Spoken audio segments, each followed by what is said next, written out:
ప్రస్తుత సంవత్సరంలో భారత ఆర్థిక వ్యవస్థ పటిష్టంగా తయారవడం జరుగుతుంది. అంటే 9.2% వృద్ధితో ఆర్థికాభివృద్ధి జరగవచ్చు, వచ్చే సంవత్సరం జరగవచ్చు అని అంచనా వేయడం జరిగింది. ఈ పటిష్టమైన ఆర్థిక వ్యవస్థ పునాదులతో ఉండాలని కోరుకుంటూ భారత కేంద్ర ప్రభుత్వము ఫిబ్రవరి 1వ రోజున 2022-23 సంవత్సరానికి గాను బడ్జెట్ ప్రతిపాదిస్తుంది. అయితే ఆ బడ్జెట్ ప్రతిపాదనలో ప్రజలు ఏం కోరుకుంటున్నారు, ప్రభుత్వం ఎలాంటి సహాయ సహకారాలు అందిస్తుంది అన్న విషయాలు ఉంటాయి. అయితే దాంట్లో ఈ యొక్క ఆర్థిక విపణన బడ్జెట్ కాబట్టి దాంట్లో ఆదాయ పన్ను విషయాలు, పెట్టుబడిదారులకు ప్రోత్సహించడానికి, వ్యాపారస్తులకు ఈజ్ ఆఫ్ డూయింగ్ బిజినెస్, తర్వాత అదే మాదిరిగా మ్యానుఫ్యాక్చరింగ్ సెక్టార్ పొదుపుకి ఏ విధంగా ఉండాలి, తర్వాత కొత్త కంపెనీస్ కార్పొరేట్ సెక్టార్, తర్వాత ఇంటర్నేషనల్ ట్రేడ్ ఎలా ఉంటుంది అనే విషయాలు ఈ బడ్జెట్లో నిర్ణయించడం జరుగుతుంది. అయితే ఆదాయ పన్ను ముఖ్యమైన విషయం బడ్జెట్లో ప్రతిపాదించబడేది ఆదాయ పన్ను విషయం. ఆదాయ పన్ను విషయంలో ఆదాయ పన్ను చెల్లింపుదారులు భారతదేశంలో 7 కోట్ల మంది వరకే ఉన్నారు. ఈ 7 కోట్ల మంది కూడా చెల్లించే ట్యాక్స్లు ప్రతి సంవత్సరం 15% పెరుగుతుంది. ఈ గత 3 సంవత్సరాల నుంచి ఆదాయ పన్ను శాఖలు స్క్రూటినీ తగ్గించడం, సర్వే లేకపోవడం అయినా కానీ భారత ఆదాయ పన్ను యొక్క వసూలు మాత్రం ప్రతి సంవత్సరం 15% పెరుగుతూనే ఉన్నాయి. గత సంవత్సరం ఇంచుమించు 12 లక్షల కోట్లు ట్యాక్స్ కలెక్టర్ రావడం జరిగింది. ఈ సంవత్సరం 15 లక్షల కోట్ల ట్యాక్స్ ఆదాయ పన్ను జమ అయ్యే అవకాశం ఉంది. తర్వాత ఈ యొక్క ఆదాయ పన్ను వచ్చేసరికల్లా కొంచెం ఇప్పుడు హైయెస్ట్ రేట్ 30% ఉంది. గత సంవత్సరం ఆల్టర్నేటివ్ ట్యాక్స్ రిజిమ్ తీసుకొచ్చి దాన్ని తగ్గించే ప్రయత్నం చేశారు. అది ఓన్లీ చాలామంది సీనియర్ సిటిజన్కి మాత్రం ఉపయోగపడే విధంగా ఉంది. కానీ ఈ యొక్క ఆదాయ పన్ను 30% ఉన్నదాన్ని 20% తీసుకొస్తే బాగుంటుందని ఆదాయ పన్ను చెల్లింపుదారు కోరుకుంటున్నారు. ఎందుకొరకంటే 30-20% గత సంవత్సరము మ్యానుఫ్యాక్చరింగ్ కంపెనీస్కి 30-15% తీసుకొచ్చారు, కొన్నింటికి 25% తీసుకొచ్చారు. అదే మాదిరిగా వ్యక్తిగత ఆదాయ పన్ను చెల్లింపుదారులకు కూడా 30% ప్రత్యేక స్లాబ్ని 20% కానీ 25% కానీ తీసుకొస్తే బాగుంటుందని ఆదాయ పన్ను చెల్లింపుదారులు కోరుకుంటున్నారు. అదే మాదిరిగా ఆదాయ పన్నులో కూడా పొదుపుకు ప్రోత్సహించడం జరుగుతుంది. అంటే మన హౌసింగ్ లోన్లు తీసుకున్న ఇంట్రెస్ట్ 2 లక్షలకు ఉండటము, తర్వాత పొదుపు ఎల్ఐసి కానీ సేవింగ్స్ కానీ మిగతా పొదుపు వాటికి 1.5 లక్షలు, నేషనల్ పెన్షన్ స్కీమ్ 50,000 ఇలాంటి ఆదాయ పన్ను డిడక్షన్స్ ఇవ్వడం జరిగింది.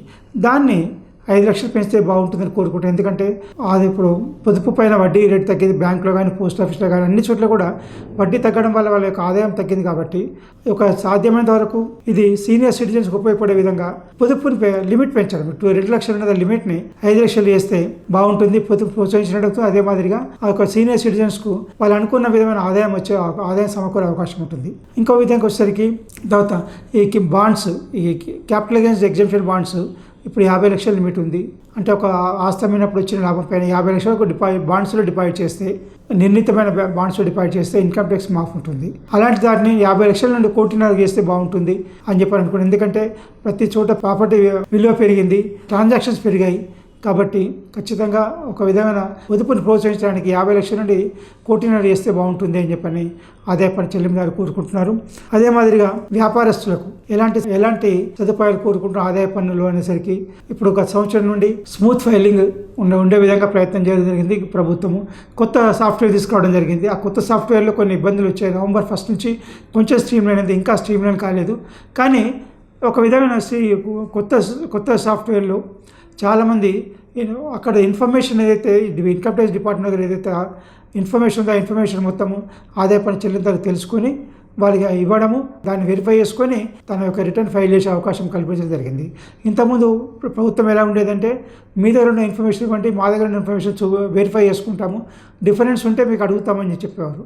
కానీ ఇప్పుడు అలా కాదు, మా దగ్గర ఉన్న ఇన్ఫర్మేషన్ అయితే మీరు వెరిఫై చేసుకోండి, కరెక్ట్గా చేయండి, అదే ఉంటే మాత్రం అదేవిధంగా రిటర్న్ ఫైల్ చేయండి అని చెప్పడం జరిగింది. ఈ విధంగా మొత్తం గత సంవత్సరం నుండి యాన్యువల్ ఇన్ఫర్మేషన్ స్టేట్మెంట్ రావడం వల్ల మన యొక్క ప్రతి ఆదాయ పన్ను చెల్లింపుదారుకు తన యొక్క గత సంవత్సరం జరిపిన ఆర్థిక లావాదేవీలు, వ్యాపార వ్యవహారాలు విషయాలన్నీ కూడా ముందుగానే ఆదాయ పన్ను శాఖ తెలపడం వల్ల దాన్ని అంగీకరించకపోవడం చేసి తన యొక్క ఇన్కమ్ రిటర్న్ ఫైల్ చేసుకునే అవకాశం కల్పించడం జరిగింది. ఈజ్ ఆఫ్ డూయింగ్ బిజినెస్కి వచ్చేసరికి ఎలా అంటే మనము లెస్ గవర్నమెంట్ మోర్ గవర్నెన్స్, అంటే తక్కువ ఫైలింగ్స్తో ఎక్కువ ఫలితం ఉండేటి విధంగా ఉండాలి. అయితే ఇప్పుడు ఏమవుతుంది, ప్రస్తుత పరిస్థితి లోపల ఇన్కమ్ ట్యాక్స్కి ఒక రిటర్న్ ఫైల్ చేయడం, జిఎస్టీ ఒక రిటర్న్ ఫైల్ చేయడం, ఫైనాన్షియల్స్కి ఒకటి ఫైల్ చేయడం, కంపెనీస్కి ఒకటి ఫైల్ చేయడం, ఇంటర్నేషనల్ స్టేట్కి ఒకటి ఫైల్ చేయడం, ఇలాంటి డిఫరెంట్ ఫైల్ చేయడం. మళ్ళీ డిఫరెంట్ ఆర్గనైజేషన్స్ కూడా డిఫరెంట్ అకౌంటింగ్ స్టాండర్డ్స్ ఉంటాం. అంటే ఆ అకౌంటింగ్ స్టాండర్డ్ డిఫరెంట్గా ఉండటం వల్ల ప్రతిదానికి ఇన్కమ్ డిఫరెంట్ అవుతుంది, ట్యాక్సెస్ అంటే అకౌంట్ డిఫరెంట్ అవుతుంది, బ్యాలెన్స్ మారిపోతుంది, డిప్రిషియేషన్ మారిపోతుంది, ఎసెట్ వాల్యూ అన్నీ మారిపోతుంది. ఈ విధంగా చేయడం వల్ల కన్ఫ్యూజ్ అయ్యే అవకాశం ఉంది. కాబట్టి వ్యాపారస్తులు ఏం కోరుకుంటున్నారు, అన్నిటికీ కలిపి ఒకే విధమైన అకౌంటింగ్ స్టాండర్డ్స్, ఒకటే విధమైన రిటర్న్ ఉంటే బాగుంటుంది. ఎందుకంటే ఒక రిటర్న్ ఫైల్ చేసి ఆ రిటర్న్లో ఇన్కమ్ ట్యాక్స్ కానీ, ఇన్కమ్ ట్యాక్స్ వాళ్ళకి ఇన్కమ్ ట్యాక్స్ డిపార్ట్మెంట్కి ఇన్కమ్ ట్యాక్స్ సంబంధించింది, జిఎస్టీ సంబంధించి జిఎస్టీ ఇన్ఫర్మేషన్, ఇంటర్నేషనల్ స్టేట్ సంబంధించి ఇంటర్నేషనల్ స్టేట్ సంబంధించింది, మన ఫైనాన్స్ ఇన్స్టిట్యూట్ సంబంధించి ఫైనాన్షియల్ ఇన్స్టిట్యూట్ సంబంధించిన ఇన్ఫర్మేషను, తర్వాత లేబర్ డిపార్ట్మెంట్ కానీ, లేకపోతే షేర్ మార్కెట్ పోవాల్సిన ఇన్ఫర్మేషన్, కంపెనీస్ పోవాల్సిన ఇన్ఫర్మేషన్ అంతా ఒకటే రిటర్న్లో ఉంటే బాగుంటుంది. అన్నిటి కలిపి కామన్గా ఒకటే ఉంటాయి. అప్పుడు అకౌంటింగ్ స్టేట్మెంట్స్ కామన్గా ఉంటుంది, అకౌంటింగ్ స్టాండర్డ్స్ కూడా కామన్గా ఉన్నప్పుడు అందరికి ఒక విధమైన ఫలితం చూపించే అవకాశం ఉంటుంది. దాన్ని కంపేర్ చేసుకోవడం కూడా అవకాశం ఉంటుంది. ఎందుకంటే వ్యాపారం అంతర్జాతీయ లెవెల్ పెరిగిన కొద్దీ వాళ్ళొక విధంగా, మనం ఒక విధంగా, మన దాంట్లో కూడా మనం 4 రకాలు ఉండేసరికి దాన్ని కంపేర్ చేయడం అనేది కంపేర్ చేయడం కష్టం అవుతుంది. కాబట్టి అలాంటి వాటిని అంతర్జాతీయ ప్రమాణాలకు అనుగుణంగా అకౌంటింగ్ స్టాండర్డ్ చేసి ఒకటే అకౌంటింగ్ స్టాండర్డ్ అయితే అన్ని రెగ్యులేటర్స్ కలిపి ఒకటే అకౌంటింగ్ స్టాండర్డ్ ఉంటే బాగుంటుంది అని సూచించడం జరుగుతుంది. అదే మరి అకౌంటింగ్ స్టేట్మెంట్ ఒకటి, అకౌంటింగ్ స్టాండర్డ్స్ ఒకటి, అకౌంటింగ్ ట్రీట్మెంట్ కూడా ఒకటే మాదిరిగా ఒకటే రిటర్న్ ఉండే విధంగా ఉంటాయి. యూనిఫామ్ స్టేట్మెంట్, యూనిఫామ్ రిటర్న్ అది సరిపోయే విధంగా చేస్తే బాగుంటుందని చెప్పి అందరూ కోరుకుంటున్నారు. అదే మాదిరిగా స్టార్టప్ కంపెనీస్, భారతదేశంలో గత సంవత్సరం 10,000 కొత్త స్టార్టప్ కంపెనీస్ తన కార్యకలాపాలను ప్రారంభించడం జరిగింది. ఈ స్టార్టప్ కంపెనీస్ మొదట్లో చిన్నగా స్టార్ట్ అయిన తర్వాత తమ యొక్క కార్యకలాపాలను పెంచుకుంటూ పోయి వేరే కంపెనీస్ నుంచి, వెంచర్ క్యాపిటల్స్ కానీ, ఏంజల్ ఇన్వెస్టర్స్ నుంచి కానీ పెట్టుబడి తీసుకొని ఇంకా దాన్ని వాటి యొక్క విస్తరించి దాని అంతర్జాతీయ దేశ స్టాక్ మార్కెట్, అదే మాదిరి అంతర్జాతీయ స్టాక్ మార్కెట్లో కూడా వాళ్ళ యొక్క పెట్టుబడిని ఆకర్షించే విధంగా ప్లాన్ చేయడం జరుగుతుంది. కాబట్టి ఇలాంటి స్టార్టప్ కంపెనీస్లో పెట్టుబడి పెట్టిన వాళ్ళకు వచ్చిన క్యాపిటల్ గెయిన్స్ పైన ట్యాక్స్ని కూడా ఏతుబొద్దిగా తగ్గిస్తే బాగుంటుందని చెప్పని కోరుకోవడం జరుగుతుంది. ఎందుకంటే startup companies are knowledge based and creativity, innovative based అనమాట. కాబట్టి దానికి ఉన్న ఉత్సాహాన్ని, దానికి ఉన్న తెలివితేటల్ని ఒక వాణిజ్య వస్తువుగా మార్చి దాన్ని వ్యాపార రంగంలో దిగడం అనేది చేయడం జరుగుతుంది. కాబట్టి స్టార్టప్ కంపెనీస్ కొన్న క్యాపిటల్ గెయిన్స్ ట్యాక్స్ని తగ్గిస్తే బాగుంటుందని కోరుకుంటున్నారు. ఈ ఆదాయ పన్నుతో పాటు జిఎస్టీ కూడా ఉంది. ఆ జిఎస్టీ ఏంటంటే ఇండైరెక్ట్ ట్యాక్స్. అది జిఎస్టీ ట్యాక్స్లు ఇవి కూడా జిఎస్టీ కౌన్సిల్ చేస్తుంది. జిఎస్టీ కౌన్సిల్ ఎవరెవరు ఉంటారు? కేంద్ర ప్రభుత్వము, కేంద్ర ప్రభుత్వ ఆర్థిక మంత్రి, తర్వాత అన్ని రాష్ట్రాల ఆర్థిక మంత్రులు కానీ, ముఖ్యమంత్రులు కానీ ఒక జిఎస్టీ కౌన్సిల్ ఉంటారు. కాబట్టి అన్ని రాష్ట్రాలు కలిసి ఒక నిర్ణయం తీసుకుంటాయి. కాబట్టి చాలా వరకు ఇంతవరకు జరిగిన జిఎస్టీ జరిగిన నిర్ణయాలన్నీ కూడా చాలా వరకు అందరూ కలిసి ఒకే నిర్ణయం తీసుకోవడం జరిగింది. ఈ విధంగా మనకు జిఎస్టీ కౌన్సిల్లో జరిగింది. జిఎస్టీ కూడా రేటు తగ్గిస్తే బాగుంటుందని చెప్పి కోరుకుంటున్నాను. అదే మాదిరిగా జిఎస్టీ నుండి కంప్లైంట్స్ అంటే ఫైలింగ్ ఆఫ్ రిటర్న్స్ కానీ, లేకపోతే ఐటీ ఇన్పుట్ ట్యాక్స్ క్రెడిట్ గురించి కానీ, లేకపోతే వేరే దేశాలకు ఎగుమతి చేసినప్పుడు చేసే సమస్యలు కానీ, ఇలాంటి వాటికి అన్నీ మళ్ళీ తిరిగి క్లెయిమ్ చేసుకునే వాటి విషయంలో కానీ సాధ్యమైనంత వరకు కంప్లైంట్స్ తగ్గించి సింప్లిఫికేషన్ చేస్తే బాగుంటుందని ప్రతి వ్యాపారస్తుడు జిఎస్టీ గురించి కోరుకోవడం జరుగుతుంది. అదే మాదిరిగా దీంతో పాటు ట్యాక్స్ రంగంతో పాటు భారత ప్రభుత్వం బడ్జెట్లో ఎంఎస్ఎంఈ అంటే ఉత్పాదక రంగం గురించి కానీ, లేకపోతే మ్యానుఫ్యాక్చరింగ్ సెక్టర్ గురించి కూడా కొన్ని నిర్ణయాలు తీసుకునే అవకాశం ఉంటుంది. ఎందుకంటే ఎంఎస్ఎంఈకి ఇప్పుడు భారతదేశంలో micro, small and medium enterprises యొక్క టర్నోవర్ లిమిట్ని, పెట్టుబడి లిమిట్ని పెంచడం వల్ల ఇంచుమించు భారతదేశంలో ఉన్న ఉత్పాదక రంగ కంపెనీస్ లోపల 97-98% వరకు ఎంఎస్ఎంఈ సెక్టర్లకు రావడం జరిగింది. అంటే మిగతా అయితే 2-3% ఉన్నాయో అవి మాత్రమే లార్జ్ స్కేల్ కంపెనీస్ ఉన్నాయి. కాబట్టి ఈ మీడియం స్కేల్ ఎంఎస్ఎంఈ కంపెనీస్కి ఎన్నో రకాల సహాయ సహకారాలు అవసరం ఉంటుంది. అది పెట్టుబడి రూపంలో పెట్టుబడి గురించి కావచ్చు, లేకపోతే వర్కింగ్ క్యాపిటల్ గురించి కావచ్చు, తర్వాత ఎక్స్పోర్ట్ గురించి కావచ్చు, టెక్నాలజీ గురించి కావచ్చు, అప్గ్రేడేషన్ గురించి కావచ్చు, స్కిల్ డెవలప్మెంట్ అయిన ఉద్యోగస్తుల గురించి కావచ్చు, ఇలాంటన్నిటికీ అవసరం. స్టోరేజ్ గురించి కానీ, పవర్ రిక్వైర్మెంట్ కానీ, బిల్డింగ్ షెడ్ గురించి కానీ, ఇన్ఫ్రాస్ట్రక్చర్ డెవలప్మెంట్ కానీ, వాటర్ సర్వీసెస్ కానీ, ఎన్విరాన్మెంట్ ప్రొటెక్షన్ కానీ, ఇలాంటి విషయాలు అన్నింటిలో కూడా ప్రభుత్వం యొక్క సహాయ సహకారాలు అవసరం ఉంటుంది. కాబట్టి అలాంటి ప్రతి మ్యానుఫ్యాక్చరింగ్ ఉత్పత్తి రంగానికి సంబంధించిన యూనిట్కు ఎలాంటి ఇబ్బందులు లేకుండా, వాళ్ళు అడిగిన ప్రతి సహాయ సహకారాన్ని సాధ్యమైన తొందరగా అందిస్తే ఉత్పాదన రంగం బాగుపడే అవకాశం ఉంది. ఎందుకంటే ఇప్పుడు భారతదేశంలో మనము గత సంవత్సరం ఒక 44 యూనికార్న్ కంపెనీస్ వచ్చాయి. యూనికార్న్ కంపెనీస్ అంటే $1 బిలియన్ అంటే $100 crores విలువ ఉన్న కంపెనీస్. అంతకుముందు అన్ని సంవత్సరాలు కలిపి 34 కంపెనీస్ వస్తాయి. ఈ ఒక్క సంవత్సరం 44 కంపెనీస్ అవ్వడం జరిగింది. అంటే ఇంచుమించు భారతదేశంలో ఒక 80 కంపెనీస్, యూనికార్న్ కంపెనీస్ ఉన్నాయి. ఇవన్నీ కూడా చాలా కొత్త వచ్చిన కంపెనీ 44 యూనికార్న్ కంపెనీస్ కూడా software based company, technology based, creativity based, innovation based companies. కానీ మ్యానుఫ్యాక్చరింగ్ ఉత్పాదక రంగం సంబంధించినవి కావు. కాబట్టి ఇప్పుడు వాటన్నిటికీ కూడా ఉపయోగపడే విధంగా, దేశ ఉత్పాదక రంగాన్ని ఉపయోగపడే విధంగా భారతదేశంలో కూడా ఉత్పాదక రంగంలో కనీసం ఒక 10 యూనికార్న్ కంపెనీస్ రావాల్సిన అవసరం ఉంది. అది టాటా గ్రూప్ చేయొచ్చు, లీలాండ్ గ్రూప్ చేయొచ్చు, మహీంద్రా గ్రూప్ చేయొచ్చు. ఏ గ్రూప్ అయినా కానీ, మ్యానుఫ్యాక్చరింగ్ కంపెనీ ఒక ఏ కంపెనీ అయినా కానీ, ఏ గ్రూప్ అయినా, రిలయన్స్ కంపెనీ కూడా రిలయన్స్ గ్రూప్ చేయొచ్చు, అదాని గ్రూప్ చేయొచ్చు. ఎవరైనా కానీ ఈ యొక్క ఉత్పత్తి రంగంలో ఉన్న వాళ్ళు కూడా యూనికార్న్ కంపెనీస్ ప్రతిపాదిస్తే బాగుంటుంది. అదేవిధంగా ప్రభుత్వం అయితే మూతపడ్డ పబ్లిక్ సెక్టర్ అండర్టేకింగ్స్ ఉన్నాయి, PSUs. వాటన్నింటినీ కూడా అధిక అవసరమైన పెట్టుబడిని ప్రైవేట్ రంగం తీసుకొని మేనేజ్మెంట్ కూడా ప్రైవేట్ రంగానికి అప్పగిస్తే అప్పుడు ప్రైవేట్ రంగంలో కూడా ప్రభుత్వ పెట్టుబడులు కూడా మంచి ఫలితాలను ఇచ్చే అవకాశం ఉంటుంది. కొద్ది సంవత్సరాల తర్వాత మంచి ఫలితాలు, ప్రభుత్వ పెట్టుబడులకు మంచి ఫలితం వచ్చే అవకాశం ఉంటుంది. తర్వాత అదే మాదిరిగా మనకు వ్యవసాయ రంగం, మనం ఆర్థికాభివృద్ధిని ఉపయోగపడే అత్యధిక ఇంకో రంగం అంటే వ్యవసాయ రంగం. గత సంవత్సరం చూసాము, అన్ని రంగాలు కొంచెం ఉపాధి అభివృద్ధి తగ్గినా కానీ వ్యవసాయ రంగం అయితే మంచి అభివృద్ధిని చూపించడం జరిగింది. అంటే వ్యవసాయ రంగం అంటే మనం ఓన్లీ ఆహార పంటలే కాదు, వాణిజ్య పంట కూడా తీసుకోవాలి. వాణిజ్య పంటలు అంటే పళ్ళు, పూలు, కూరగాయలు, తర్వాత డైరీ అంటే పాలు, పెరుగు, తర్వాత వాణిజ్య పంటలు, పప్పు దినుసులు, నూనె ధాన్యాలు, ఇవన్నీ కూడా వాణిజ్య పంటలు ఉంటాయి. కాబట్టి వీటిని కూడా అధిక మొత్తాన్ని పండించాల్సి మన దేశానికి సరిపడే విధంగా సరిపోతూ ప్లస్ ఎగుమతి చేసే పరిస్థితికి రావాల్సిన అవసరం ఉంది.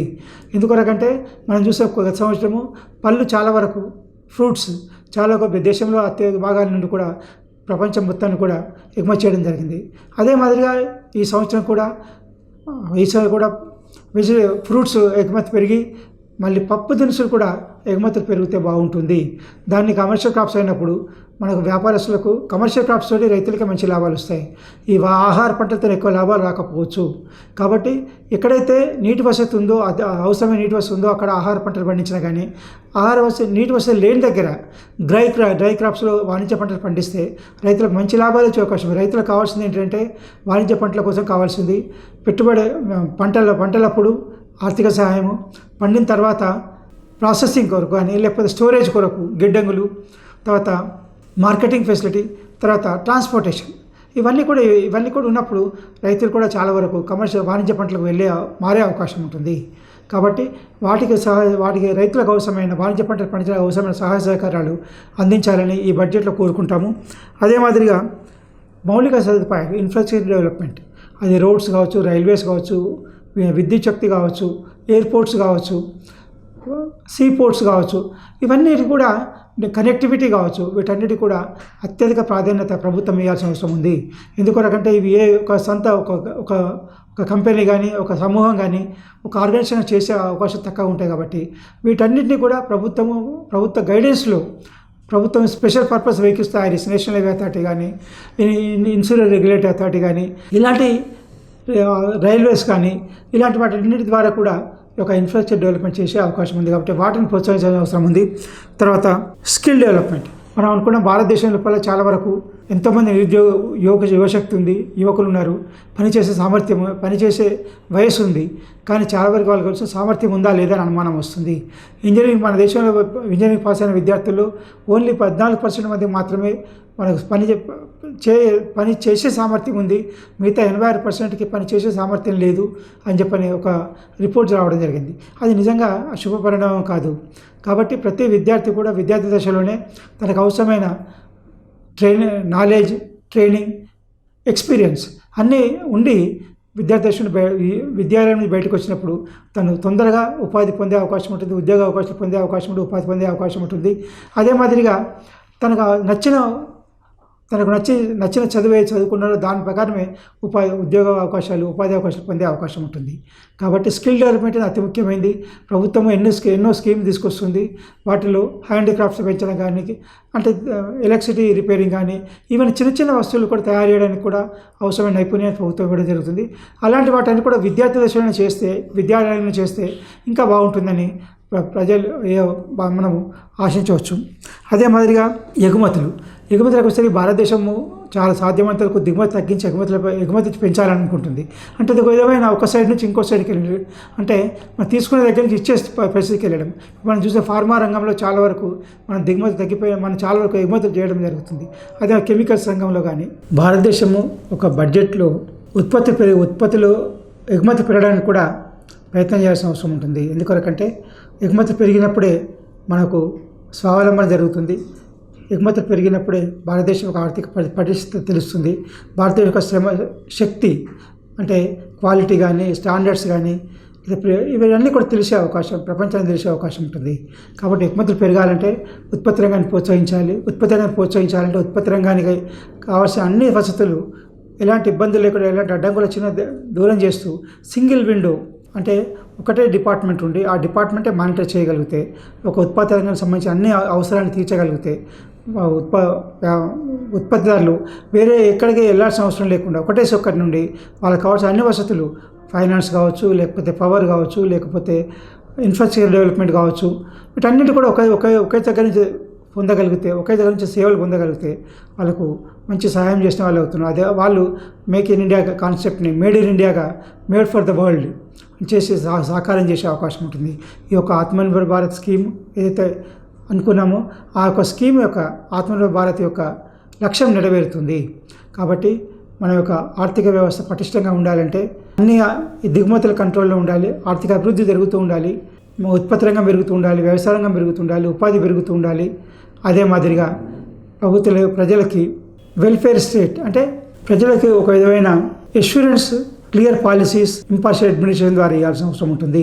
ఎందుకంటే పాలసీస్ తయారు చేయడమే కాదు, పాలసీని అమలు చేయాల్సిన బాధ్యత కూడా ఉంటుంది.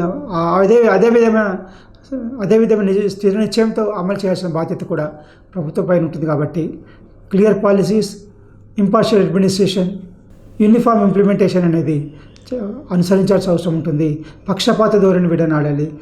Unhealthy competition, unfair trade practice ఎట్టి పరిస్థితులు కూడా ప్రభుత్వం అనుమతించకూడదు. అలాంటి వాడు ఇక్కడ జరిగినా కానీ అలాంటి వాడిని కఠినంగా శిక్షించాల్సిన అవసరం ఉంది. కాబట్టి ఏదైతే అన్ఫేర్ ట్రేడ్ ప్రాక్టీసెస్ని కంట్రోల్ చేస్తూ, తర్వాత ఈ యొక్క డిస్టర్బెన్సెస్ చేసేవాళ్ళు అన్నెసరీగా రూమర్స్ డిస్టర్బెన్స్ చేసి వ్యాపార రంగాన్ని దెబ్బతీయాలని ప్రయత్నం చేసేవాళ్ళు, ఎలాంటి ఆధారం లేకుండా దాన్ని వాణిజ్యవేత్తల్ని కానీ, వ్యాపారస్తుల్ని కానీ, లేకపోతే ధనవంతుల్ని కానీ టార్గెట్ చేసే ఒక పరిస్థితి నుండి వాళ్ళని రక్షించాల్సిన బాధ్యత కూడా ప్రభుత్వం ఉంటుంది.